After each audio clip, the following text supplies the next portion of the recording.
नमस्कार, मैं अनुप कुमार और आपका इस चैनल पे स्वागत है।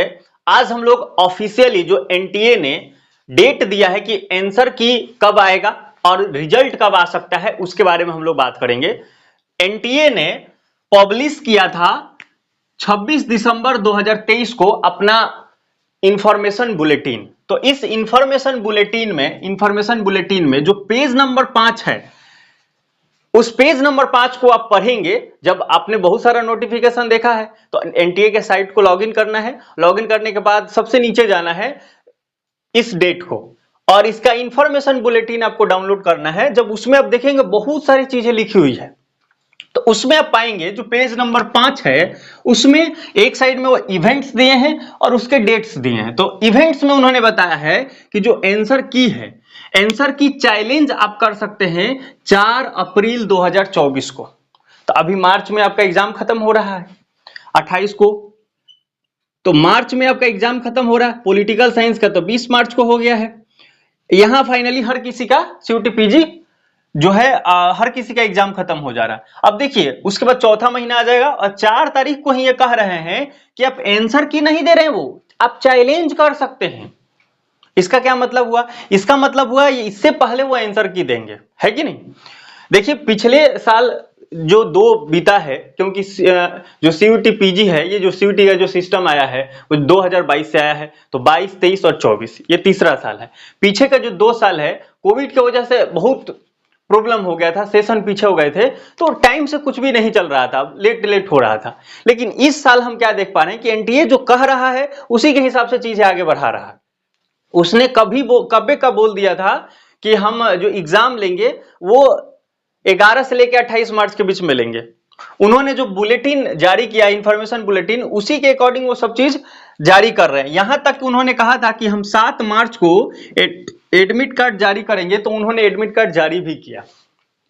तो इसका मतलब साफ है कि आपका आंसर की चैलेंज यानी आंसर की जो है वो 4 तारीख से पहले तो आ रहा है, 4 तारीख के पहले आने वाला है। फिर आप उसको मैच करेंगे और मैच करने के बाद आप उसको चैलेंज कर सकते हैं। तो एक चीज मैं आपको यहां बताना चाहूंगा, अगर कि कोई जैसे एसएससी का एग्जाम वगैरह दिया होगा तो उसमें क्या होता है ना, जब आंसर की आता है तो हम डाउनलोड करते हैं, उसमें सब एक ही जगह आता है कि हाँ ये क्वेश्चन आपका सही है या ये क्वेश्चन गलत है, तो उसका सही विकल्प क्या है वो एक ही में आता है और आप आसानी से गिन लेते हैं और नंबर पता चल जाता है। 5 मिनट का एक काम होता है।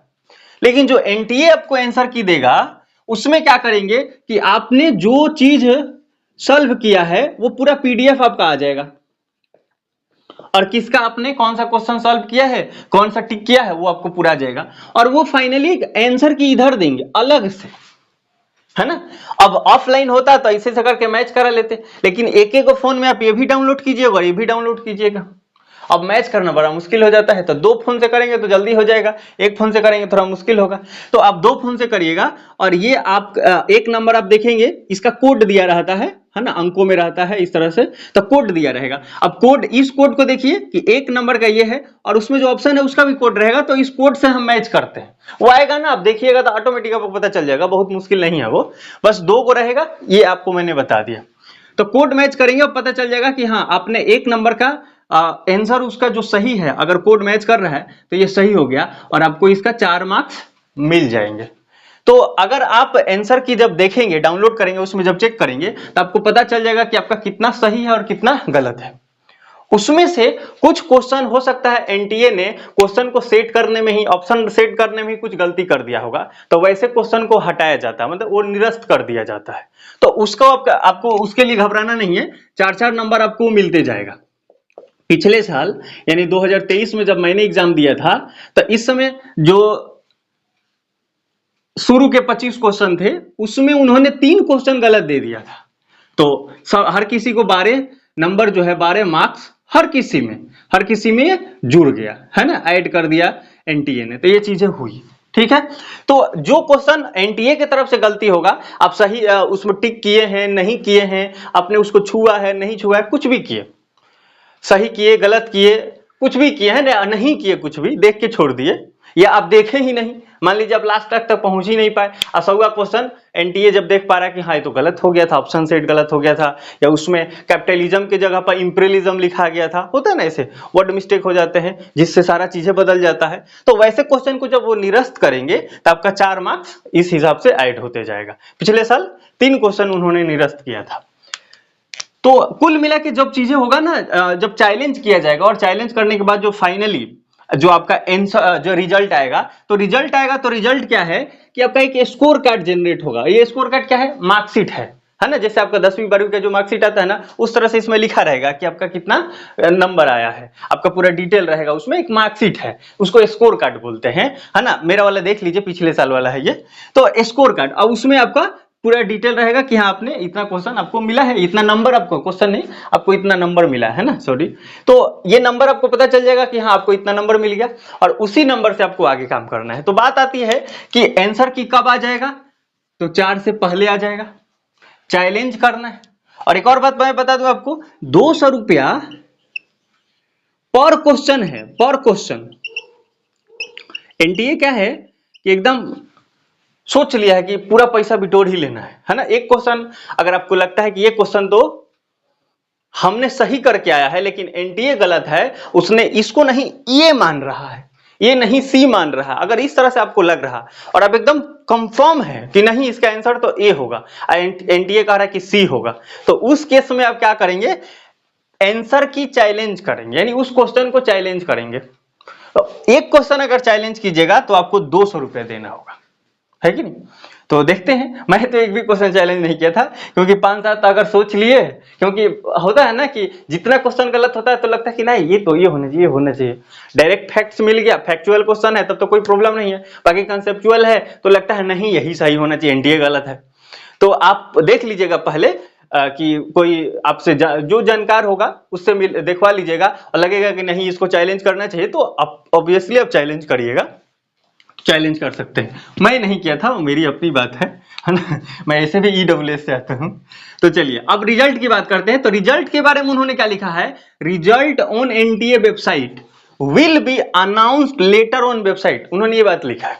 इसका मतलब ये हुआ कि आप आंसर की जब चैलेंज करेंगे तो 1 से 2 दिन बाद, ये 1 से 2 दिन तक ही चलेगा, वो पूरा देंगे शेड्यूल कि आप कितना कितना तरह से, उन्होंने पहले शुरू में ये बता दिया है इसी के हिसाब से। तो 1-2 दिन रहेगा चैलेंज करने का, चैलेंज कीजिएगा, फिर 2-4 दिन प्रोसेस होगा, और फिर फाइनल आंसर किया जाएगा, फाइनल आंसर किया जाएगा। फिर फाइनल आंसर की में वही 2-4 नंबर इधर उधर बढ़े घटेगा, और फिर क्या होगा, उसके बाद सप्ताह भर, मान लीजिए सप्ताह भर बाद आपका रिजल्ट आ जाएगा, यानी स्कोर कार्ड आप डाउनलोड कर लीजिएगा, है कि नहीं।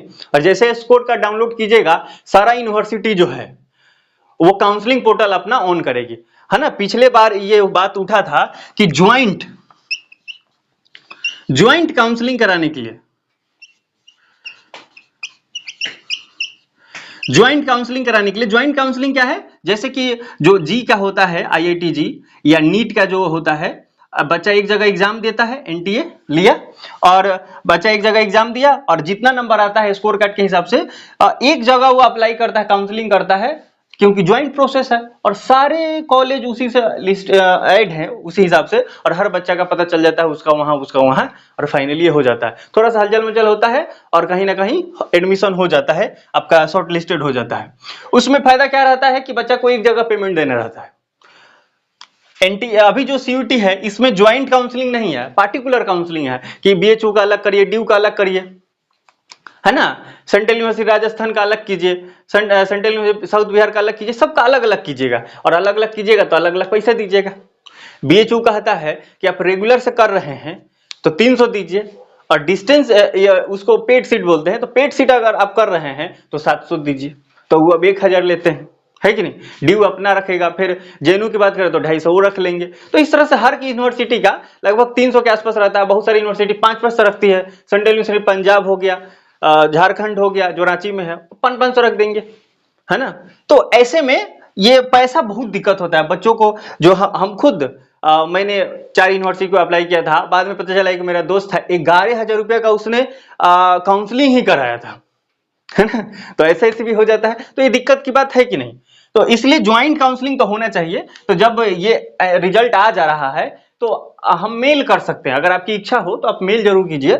हाँ, ये बात सही है कि आप मेल कीजिएगा, पता नहीं आपका इस साल होगा या नहीं, है ना, अभी बात चल रहा है निश्चित ही, लेकिन जितना ही ज्यादा मेल करेंगे उतना ही ज्यादा सिस्टम प्रेशर में आएगा, है कि नहीं। हो सकता है इस साल ना हो, लेकिन आने वाला जो पीढ़ी हो उसके लिए आराम हो जाएगा। तो आप एक मेल करिएगा, हम तो करेंगे, कोशिश करते हैं, आने दीजिए रिजल्ट, फिर मेल किया जाएगा। ठीक है, तो ये सारी चीजें है, उम्मीद है कि आपको समझ में आ गया। आंसर की 4 के पहले आ सकता है ना। उसके बाद रिजल्ट की अगर बात करें पिछले का, तो 8 जून को मेरा एग्जाम हुआ था। हाँ, जून में हुआ था, तो 8 जून को एग्जाम हुआ था, और इस जून के बाद आंसर किया है, और 20 या 22 के आसपास, हमें एग्जैक्टली हम ध्यान नहीं कर पा रहे हैं, जुलाई में रिजल्ट्स आ गया था। तो आप इतना मान के चलिए 45 दिन, आप जिस दिन एग्जाम दिए हैं उसके बाद लगभग 45 दिन में सब कुछ हो जाएगा। और अब की बार तो जल्दी जल्दी ही हो रहा है, तो 1 महीना हम मान के चल रहे हैं, 1 महीना में आपका रिजल्ट पक्का ही आ जाएगा। ठीक है, मिलते हैं अगले वीडियो में किसी इंफॉर्मेटिव टॉपिक के साथ। कोई भी प्रॉब्लम है आप कमेंट जरूर कीजिएगा, और वीडियो को लाइक किए बिना नहीं जाना है। चैनल पे पहली बार है तो सब्सक्राइब जरूर कीजिए, लाइक करने से रीच बढ़ता है, तो इससे मोटिवेशन मिलता है ना, तो आपके लिए वीडियो और हम एक्टिवली बना पाते हैं। तो जय हिंद, जय भारत।